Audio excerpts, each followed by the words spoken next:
Assalamualaikum. Sabah al-khair lil Ustaz Saharuddin wa jami' al-asdiqa.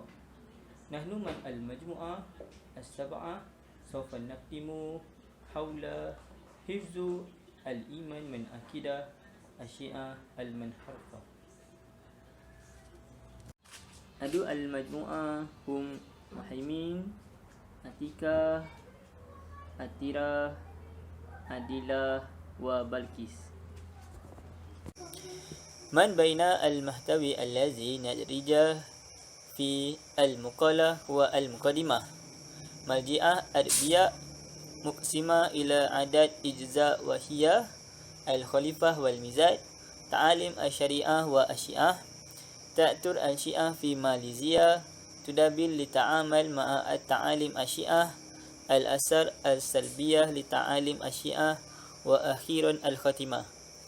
Antara kandungan yang kami masukkan dalam artikel adalah mukadimah, iaitu permulaan, dan seterusnya marji'ah adbiyah, iaitu isi kandungan. Isi kandungannya yang pertama ialah latar belakang dengan ciri-ciri. Yang kedua, hukum Syiah menurut tokoh Islam, perkembangan Syiah di Malaysia, langkah menangani Syiah, kesan negatif Syiah, dan akhir sekali ialah kesimpulan.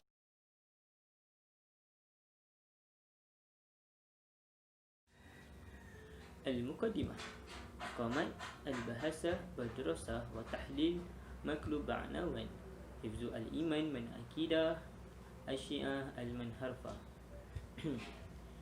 لاستخدامه كمرجع في مهمة الدراسة. هذه تم نشر هذا المطلوب في 11 أكتوبر 2019 من قبل شركة صحيفة ماليزية. فإن هذه الدراسة مدعومة أيضا بفيديو ويوتيوب بعنوان الاستراتيجيات الشيعية تدليلنا للأستاذ دون دينيال. الهدف من هذه الدراسة هو معرفة وتعميق الفكر الشيعي الذي ظهر وانتشر في ماليزيا. من أجل التعرف على الشيعة في ماليزيا يناقش المؤلف أيضا أثر إيديولوجيا الشيعية على المجتمع في ماليزيا.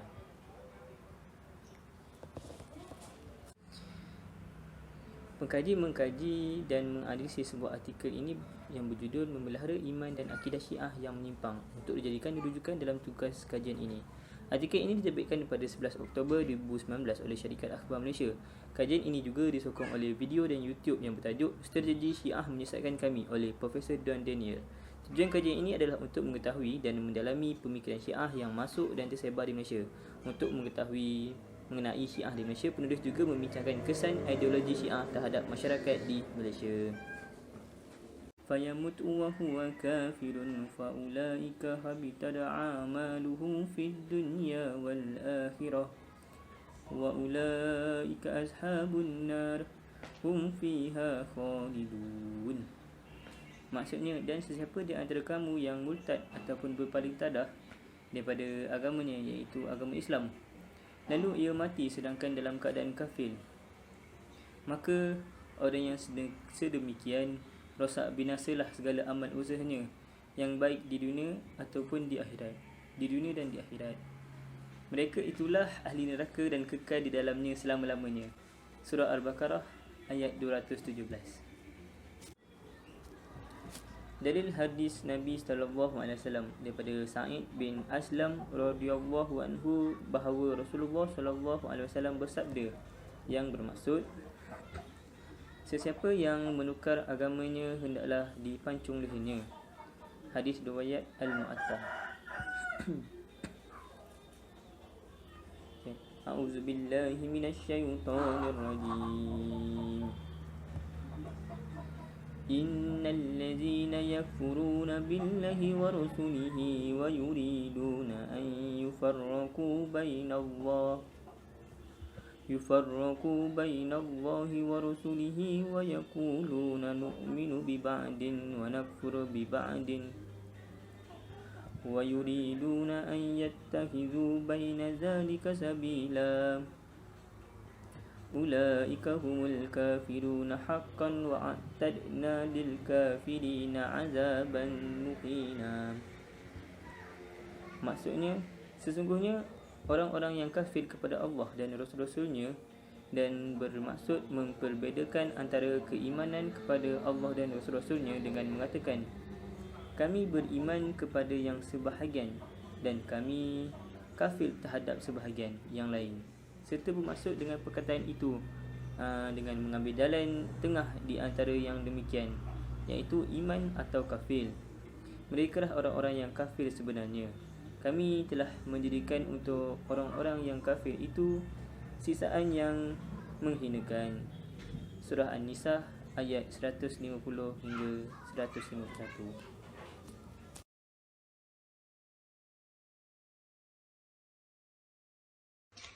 Al-Kafiyah wal Mizan iaitu latar belakang dan ciri-ciri.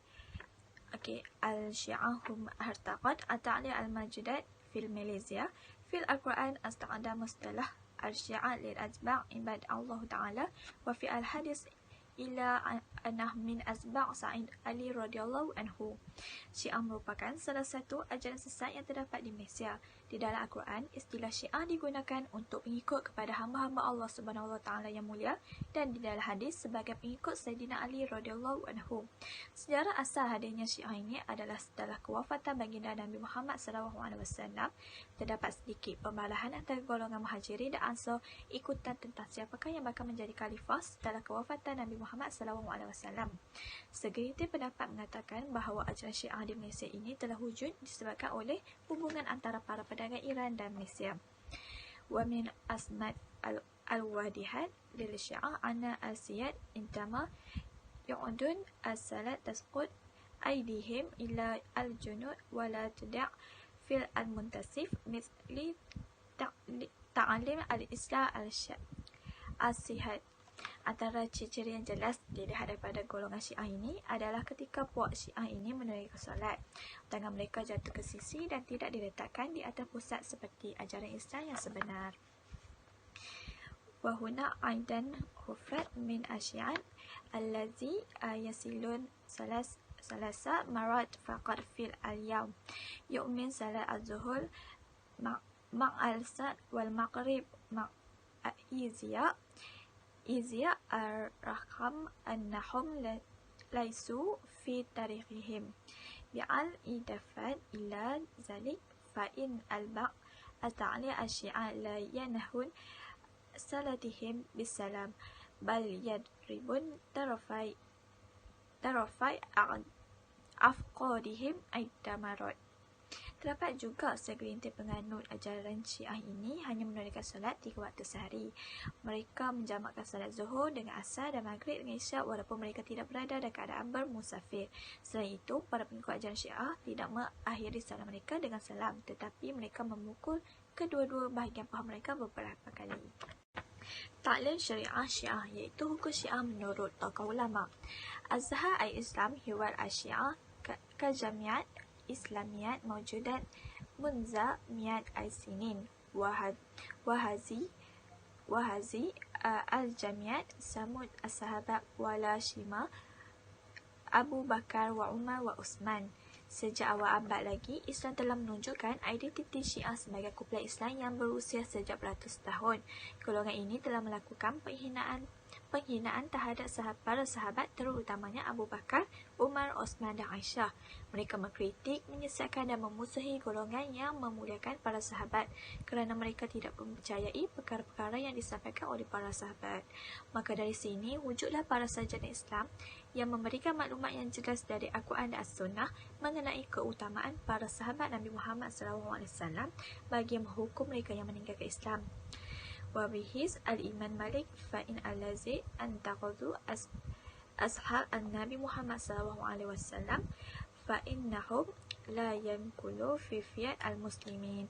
Menurut Imam Malik, orang-orang yang mencela para sahabat Nabi Muhammad SAW, maka mereka tidak termasuk dalam golongan Islam. Imam Malik meriwayatkan kesimpulan tentang kekafiran golongan Syiah Rafidah yang membenci para sahabat Nabi Muhammad SAW. Beliau berkata, mereka yang membenci para sahabat, maka mereka telah kafir berdasarkan tafsir Ibnu Katsir di dalam tafsir Imam Al-Qurtubi. Bisaf An-Nazazali yazba Ahmad bin Yunus Aidamin Al-Haksiyat Al-Mu'radat Lihazihi Al-Mujmu'at Al-Majmu'at Al-Syiah. Selain itu, Ahmad bin Yunus juga merupakan salah satu tokoh yang menentang golongan Syiah. Beliau berkata sekiranya golongan Yahudi menyembelih seekor kambing dan golongan Syiah Rafidah juga menyembelih seekor kambing, nescaya beliau hanya akan makan sembelihan si Yahudi dan beliau tidak mahu makan sembelihan si Syiah Rafidah. Hal ini dikatakan demikian kerana dia telah murtad dari Islam. Wa min bai' al-hasiyat al-uqra Ibnu Hazm Al-Zahiri. Okey, antara tokoh lain adalah Ibnu Hazm Al-Zahiri. Beliau telah berkata, golongan Nasrani telah menuduh golongan Syiah Rafidah telah mengubah Al-Quran. Maka sesungguhnya golongan Syiah Rafidah ini tidak termasuk dalam golongan kaum muslimin. Hal ini dikatakan demikian kerana golongan ini muncul pertama kalinya setelah 25 tahun semenjak kewafatan baginda Rasulullah SAW. Syiah Rafidah adalah golongan yang mengikut langkah-langkah Yahudi dan Nasrani dalam melakukan kekafiran. Tali huwa tatawuru asyiati fi Malaysia. Seterusnya ialah perkembangan Syiah di Malaysia. At-tariqatul ula litanmiyati syiati fi Malaysia hiya min khilali ta'lim. Cara pertama kemasukan atau perkembangan Syiah di Malaysia ialah melalui pendidikan. Ta'athar mu'azzam at-talabul ladhina yasiluna darasatuhum fi Iran bal fikri asy-syi'i al-munharfi. Pelajar-pelajar yang telah menyambung pelajaran ke Iran pada masa itu dikatakan telah terpengaruh dengan ajaran Syiah ini. Hal ini dikatakan demikian kerana pada tahun 1979 telah berlaku satu revolusi yang dikenali sebagai Revolusi Iran. Revolusi Iran ini telah dimulakan oleh seorang ulama Syiah iaitu Ayatullah Khomeini yang telah berjaya menumbangkan kerajaan Iran yang diketuai oleh Reza Pahlavi pada ketika itu. Peristiwa ini menunjukkan satu titik tolak kepada perkembangan Syiah ke peringkat global. Wa indama ya'udun min mu'asalat darasatuhum yusabihun da'yatun syi'ati wa yunshiruna at-ta'lim fi Malaysia. Seterusnya, pelajar-pelajar yang telah tamat pengajian akan menyebarkan dakwah Syiah di Malaysia apabila mereka pulang ke tanah air. Ailawatan ala zalika intasyaratul ideologiyatul syiati ala nitaqun wasi'i fi Malaysia min khilalin al-maktabat al-muta'alliqat bil syiah. Seterusnya ialah perkembangan melalui penulisan buku-buku berkaitan Syiah. Antara buku yang pernah diterbitkan yang mempunyai unsur Syiah di dalamnya ialah Sebongkah Batu di Kuala Berang, karangan Dr. Faisal Tehrani. Innal Mumarasatul Syiah Al-Mudammanat fi riwayat mithli Sebongkah Batu di Kuala Berang tunaqash al-kathira hawal mumarasatul muta'ah. Di dalam buku Sebongkah Batu di Kuala Berang telah ditunjukkan beberapa contoh tentang Syiah, antaranya ialah amalan muta'ah. Dalam buku Sebongkah Batu di Kuala Berang ni mereka menghalalkan, puak-puak Syiah ni menghalalkan amalan muta'ah yang jelas sekali bertentangan dengan ajaran Islam. Kama yumkin mulahazatu tatawuru Syiah fi Malaysia min khilal intishar al-muhajirin mukhassat min Iran wal Pakistan. Seterusnya, perkembangan Syiah di Malaysia juga dapat dilihat melalui penghijrahan orang Syiah Iran dan Pakistan. Haula asyiati yatakhizun manhaj al-khair wa ya'ishun ba'isna abna as-sunnah wal jamaah. Mereka mengambil pendekatan untuk berbaik-baik dengan ahli sunnah wal jamaah untuk menyebarkan ideologi masing-masing. Akhiran, yumkin ru'yati tatawun al-fikri syiah fi Malaysia min khila intishar wasil al-ijtima'i wa khasatil Facebook. Akhir sekali, cara puak-puak Syiah ni menyebarkan fahaman mereka ialah melalui media sosial, terutamanya Facebook.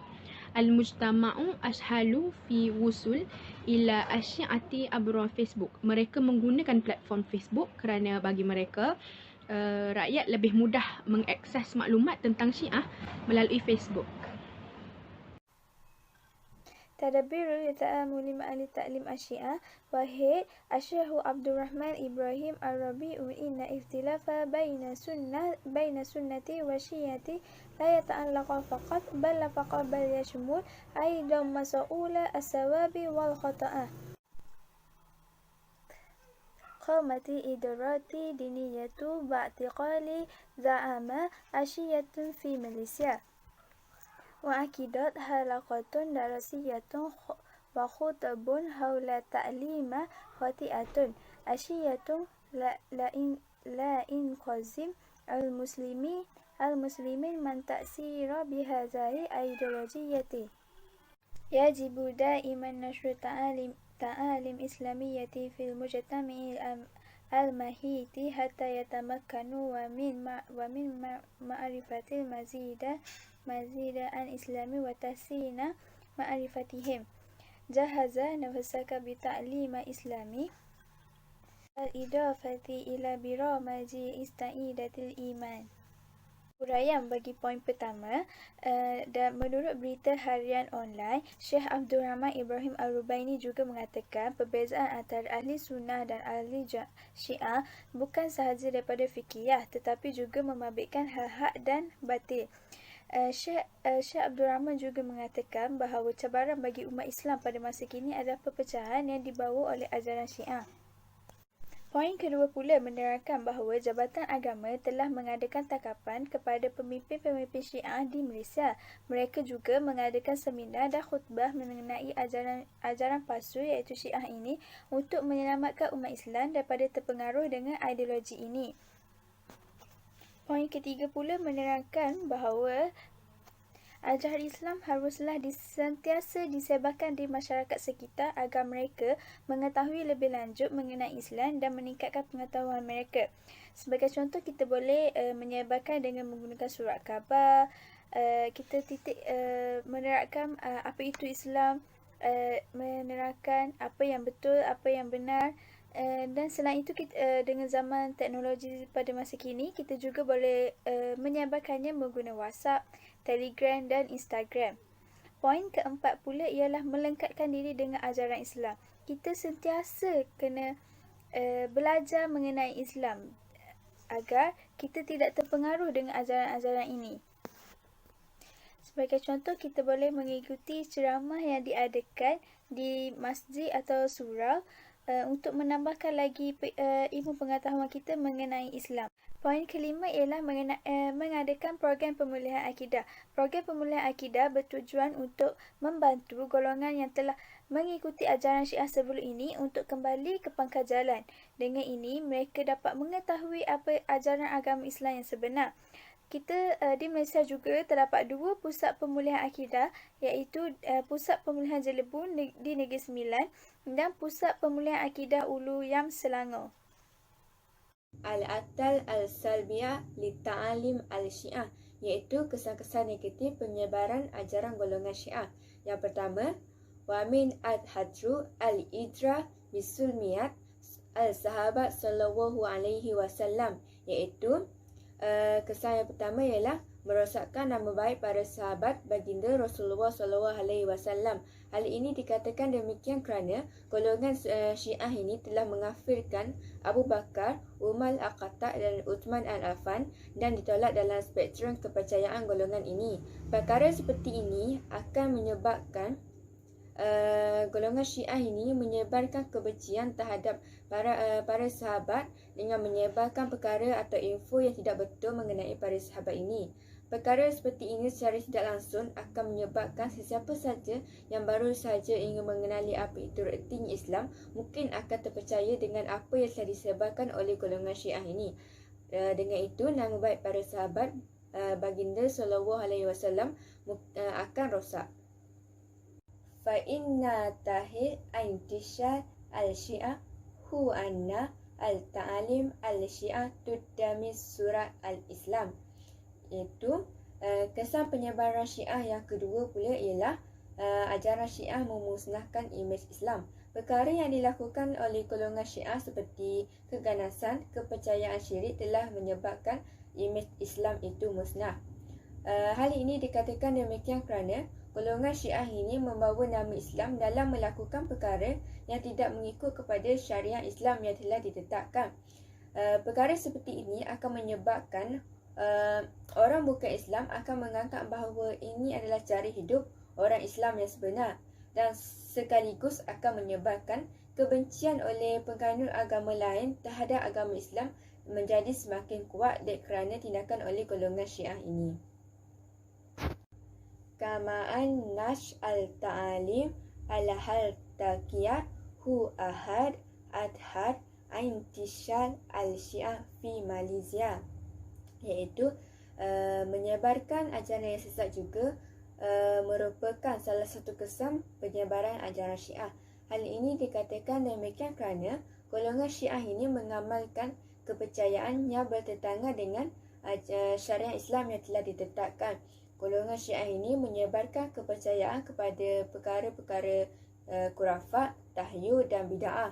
Sebagai contoh, mereka menganggap bahawa Kufah adalah sebagai tanah haram. Bukan itu saja, mereka juga menyatakan bahawa kisah-kisah Nabi itu adalah kisah dongeng saja. Perkara seperti ini akan menyebabkan sesiapa saja yang baru saja mengenali apa itu Islam atau ingin mengenali apa artinya Islam, ataupun sesiapa saja yang tidak mempunyai asas agama Islam itu mungkin akan keliru dengan ajaran yang disampaikan oleh golongan Syiah ini dengan ajaran agama Islam yang sebenar. Mereka mungkin juga akan menganggap bahawa apa yang disampaikan oleh golongan Syiah ini adalah lebih benar dan tepat.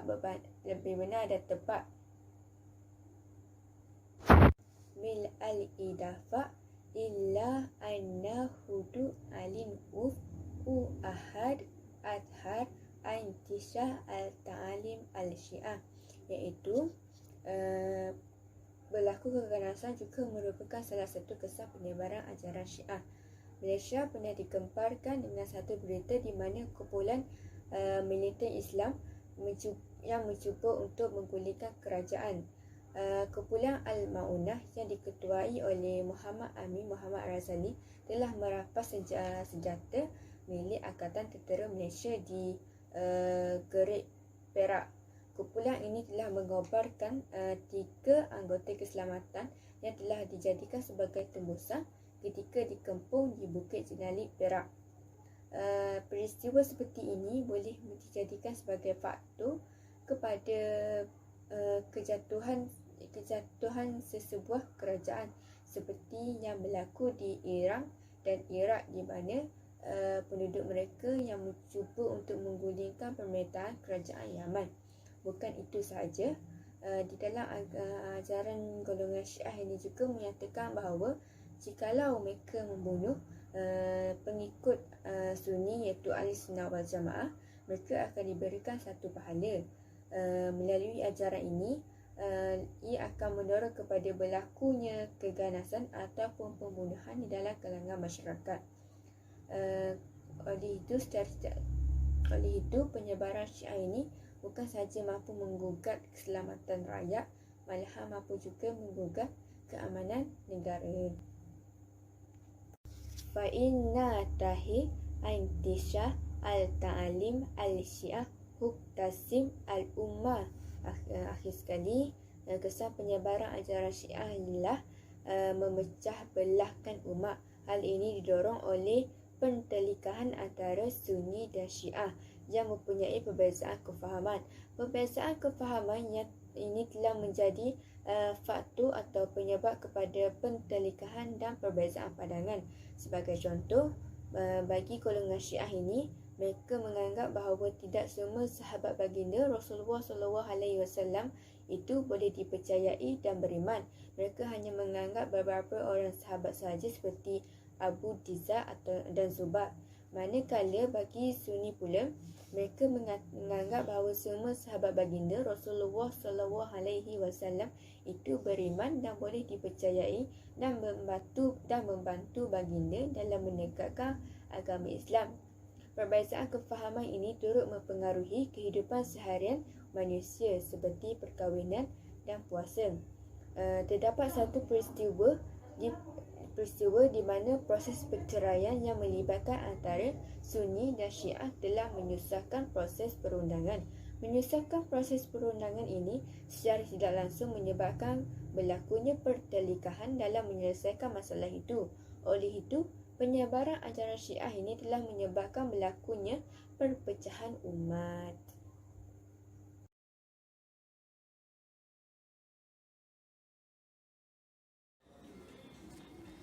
Okey, akhir sekali kesimpulan khatimah.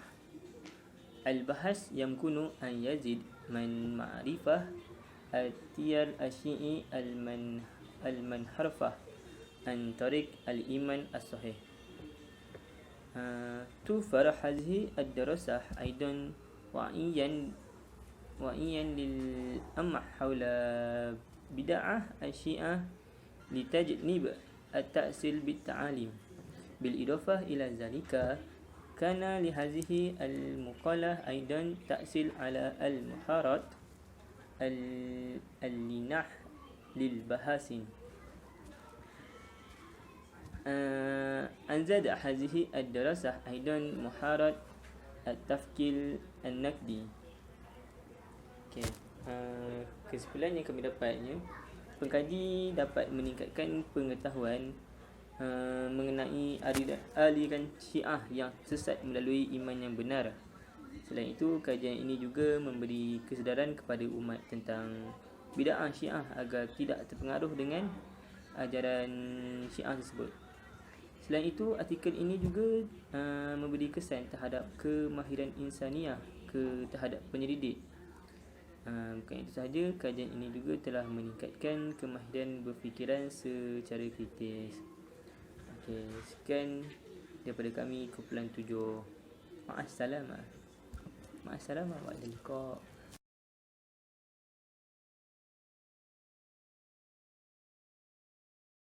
Tapi bohong.